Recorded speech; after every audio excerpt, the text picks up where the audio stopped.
Texas A&M is 4-0 for the first time since 2016 after their victory up against Auburn. The Aggies are now ranked 6th in the country as they get set for Mississippi State on Saturday. Now joining us on the Zach Gelb Show is the QB at A&M, and that, of course, is Marcel Reed. Marcel, appreciate the time. Thanks so much for doing this. How you been? I'm good. How are you? Well, I'm doing great. How about you look back at that win first on Saturday? What stood out to you about the way the team performed up against Auburn? I think, we kind of just outperformed them. That's really what stood out to me. Aside from all the penalties and all the setbacks, I think that, we had explosive plays. We moved the ball down the field. Defense made tremendous amount of plays, going perfect in third down stops and fourth down stops. I think if we play a full game on both sides of the ball, mainly offense, and, clean up a little bit of things, we blow them out of the water. But really, just proud to see where we're going with this team and the upside that we have. You said it, right? Your defense, they were perfect on third down. Mm. Auburn was 0 for 13. That's like amazing to hear when you hear that and still say those things. What your defense said on did on Saturday, just what kind of emotions does it bring? It brings a lot of emotion. When you see things like that, that gives offensive people more possessions and opportunities to get more yards up, get more points up, and try to put the ball in the box as many times as we can. I hope the defense can play like that every game, and I hope that we can be at our best every game as well. Let me get to Le'Veon Moss. The last two games, wow, his performance has really gone to the next level. The three touchdowns up against Notre Dame, and then on Saturday, 139 rushing yards. Just what have you seen out of him the last 2 weeks as he's really gone to a different gear? Yeah, I'm just seeing him kind of get his confidence back. Just getting his feet under him a little bit. He's getting a little bit more carries, and I think he's starting to have fun a little bit more. He's not thinking as much as just playing, and that's ultimately what we want from him, um, because he's a key, important part of the team, and it takes everybody. So when we get him rolling, it's going to make things a lot more difficult for other defenses trying to guard the run and the pass. Marcel Reed here with us. Obviously, this was a big one for Mario Craver coming up on Saturday, going up against his former school in Mississippi State. KC Concepcion also transfers over from NC State. Just how about those two players and why they've been the right fit for this program? Because both are having impressive seasons, and you really never know how it's going to work when someone transfers over from one program to another. Yeah, those guys right there, they bring a different type of swagger to the team. You can see it in fall camp and throughout the spring. They're making our DBs compete, and I feel like that's a credit to how well they're playing right now.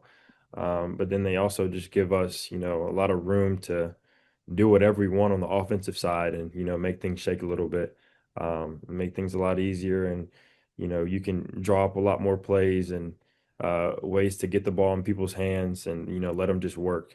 We try to get the ball in their hands, short yardage, and let them go play and be the players that they are. And you can see that both of them have great run after catches, and it's hard to stop those guys in man coverage. They just bring a different type of explosion to the team. Is the relationship, was it that easy to develop, and did it develop that quickly as it appears with what we've seen through the first four games? Yeah, it's hard not to develop a relationship with somebody who calls you to come to the indoor when you're not even back from break yet. KC was here, I think just before we got off our winter break to come back for winter workouts, and he's calling me to come up to the facility and throw. I'm not even back yet, so I told him when I got back, I'd get in there as soon as possible. So, if you can build a relationship like that, with somebody coming right out of the portal and you barely talked to him yet, that's something special. And, once we started getting in there, we started getting everybody else in there, and we started to build. And all the receivers started to come, more quarterbacks started to come, running backs started to come, and we just started building from there. And now we just sit and chill with each other. We watch film together, and just trying to build that relationship even more, so we can progress throughout this season. How are you a different quarterback this year compared to last year? And what did you learn from the experience last year that made you better so far this year? Um, I think it's just definitely confidence. Not to say that I didn't have any confidence last year. I go into every game thinking I'm going to win, thinking I'm going to play my best game. But I think just confidence in my training and my preparation.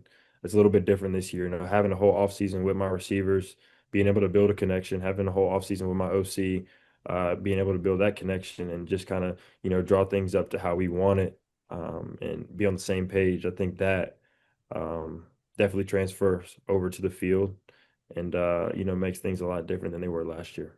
Marcel Reed here with us. Texas A&M is 4-0 for the first time since 2016. They're now ranked sixth in the country. Going back to 2 weeks ago when you guys defeated Notre Dame on the road in South Bend, what do you think that victory did for this team, and the confidence of this team moving on forward the rest of the season? I think all it did was just kind of let us know that we're one of the teams that should be in this. And I don't think it's for anybody else to know. I think it's for us to know. I told people before the game, I said, we don't have to prove anybody else wrong, just prove ourselves right. And I think that's ultimately what we're doing this season, going out there playing with confidence and playing the game that we know how to play because of how well we prepared every day at practice and because of how well we're coached, and how much skill we have on this team. There's nobody in this country that can stop us besides us. I know you guys are ranked sixth, so it's weird for me to say that I still feel like you guys are a little disrespected nationally. So, do you agree with that? Do you feel like there's more respect that you guys should actually be given around the country? Um, I think, I'd say this a couple weeks back. I think we didn't have much respect. I think now people are starting to see, but not too much worried about a ranking. We're just going worried about winning games. We're 1-0 in the SEC, and we're just trying to keep that rolling. So obviously, I know you weren't the starting quarterback last year up against Notre Dame, but your program lost that one. You guys lost Auburn, and so far through the season, you've already avenged those losses this year. I know you had two other losses last year, South Carolina and Texas. You see them at the end of the year. When those things happen, I start to think, uh-oh, A&M's on a revenge tour this year. Do you feel like you guys are on a revenge tour this year, or does last year just not matter to you guys? I don't think last year really matters to us. Obviously, we went into this game thinking that we owed them one, and ultimately that was just a message. But the truth was we were just trying to go 1-0, just like we are every other week.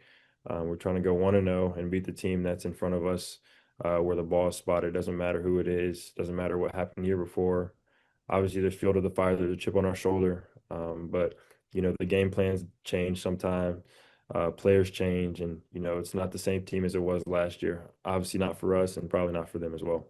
Marcel Reed here with us. I know you want to get to Saturday, but just taking you back to 2 weeks ago, one more time up against Notre Dame. That fourth down touchdown pass that you had to secure the victory. That's why you go to a school like A&M to have moments like that. How do you just kind of look back on that moment? Because, man, that was a whole lot of fun. I was at the fight, out in Vegas. I was watching it on my computer, and that was really damn cool to see.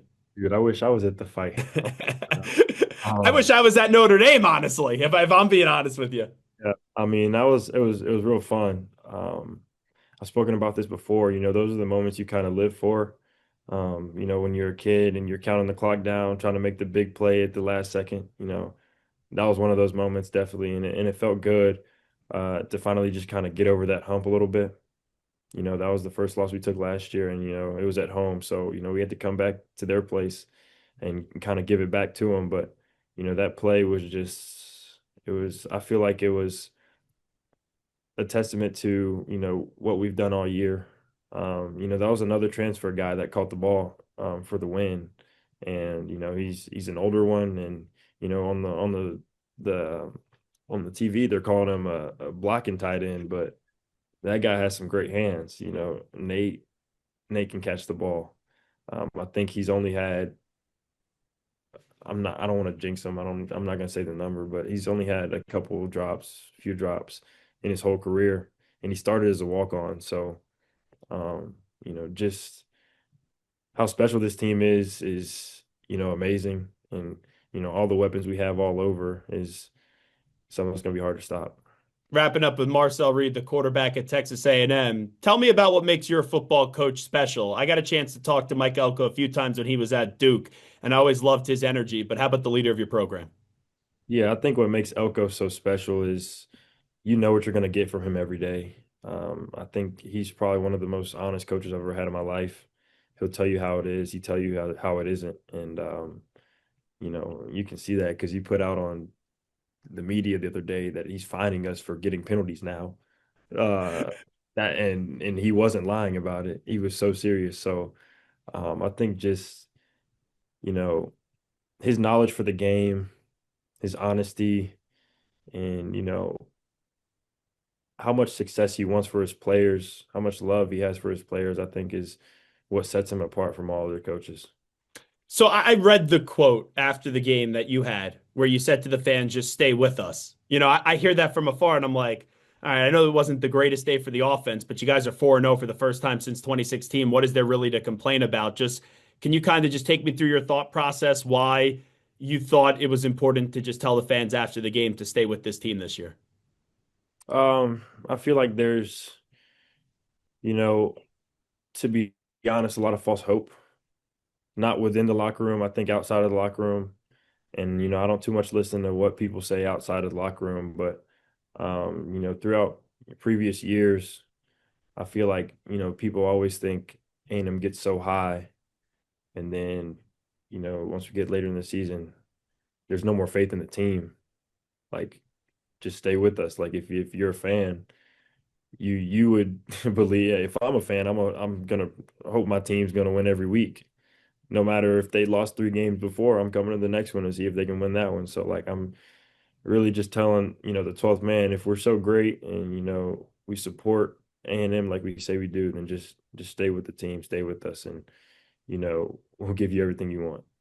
Hey, I want to ask you about your backup quarterback because I'm very friendly with Josh Booty, who obviously played at LSU. And before the season, he's like, "Hey, Marcel Reed's going to have a good season at A&M," but he's also doing his homework, and he really fell in love with Miles O'Neill. Just what stands out to you about Miles, and how about the quarterback, room and just the competition inside of it? How you guys try to make everyone better? Yeah, I think one thing that stands out about Miles is he can probably throw the ball 80 yards on his knees. But that dude's really strong. He's really big. He's a great stature, and he's a good person too. Like Miles makes it competitive, and that's what I like. He brings something different to the table a little bit aside from me, but he's still athletic and can run. And I wouldn't want to tackle him if he's running downhill at all, because I mean that guy's a 21, 22 speed guy at 6'5", 230. So um, he's a tremendous athlete, has great upside, great arm, and can put the ball anywhere. I know you got Mississippi State this weekend, and they're no pushover. We saw the great game last week, even though they lost to Tennessee. But have you let your brain yet with this start? Because when you start 4-0, when you're ranked sixth in the country, people will start to mention you maybe as a Heisman Trophy candidate. People will start to say A&M can be a college football playoff team. I know those are the goals, right? And those are what aspirations are. Have you let your mind, though, go in that direction yet? Not really. Obviously you see it, but none of those things matter unless they're at the end of the season. And that's what we're trying to get. We're really focused on Mississippi State. They're a good team. Their offense have been playing a lot really well, and they've been putting up points against teams that they probably wouldn't have last year. So Coach Levy's doing a good job over there, and they have a pretty solid team that can compete in the SEC. And we're just trying to prepare our best to go play on Saturday night. Last thing I'll ask you, just because I knew you said you wanted to be at the fight. So if it's not football related, I know when you're a quarterback, right, you got to be all ball, you got to be locked in at football. It feels like 24/7. What is Marcel Reed like when it's not having to do with football? Tell me a little bit about yourself. I like to go play basketball at the rec. And I usually do that on my off time, like off season time, when, injury is not too prevalent, I guess. But yeah, basketball is my first love. It still is. I love basketball definitely more than football, but I felt like I was just better at football. Um, but yeah, I do that. And then other than that, I chill at the house. I don't really watch, much TV or anything. I'll go hang out with friends if I need to, just to have company. But I don't really do a lot. I think football has just been my whole life. I might turn on some highlights, some old highlights, or just watch like college football highlights from Saturdays and all games, no matter who played. But yeah, I don't really do a lot. Just hang out with people and friends. Why do you like basketball more than football? Just wondering. Because I may Uh, say you're pretty damn good at the football thing, if I may say so. yeah, I don't know. I guess it's just basketball. It's like I like shooting and I can score. I'm a good shooter. Yeah, I what like was your scouting report? Like when I played basketball, I'm setting hard screens, I'm rebounding the ball, I'm throwing elbows. I was a little bit of a dirty player. For you, Marcel Reed at basketball, give me the scouting report so I can envision it. better deny because if I catch it and shoot it, it's wrapped. Get hot. If I get hot, it's gonna be a long day. It's gonna be a real long day. Don't let me get hot. I've hit 7 threes in a game before. Love Um, it. Love it. Marcel Reed, well, good luck coming up on Saturday night. Heck of a start to the season. Enjoyed the conversation. Thank you. so thank you.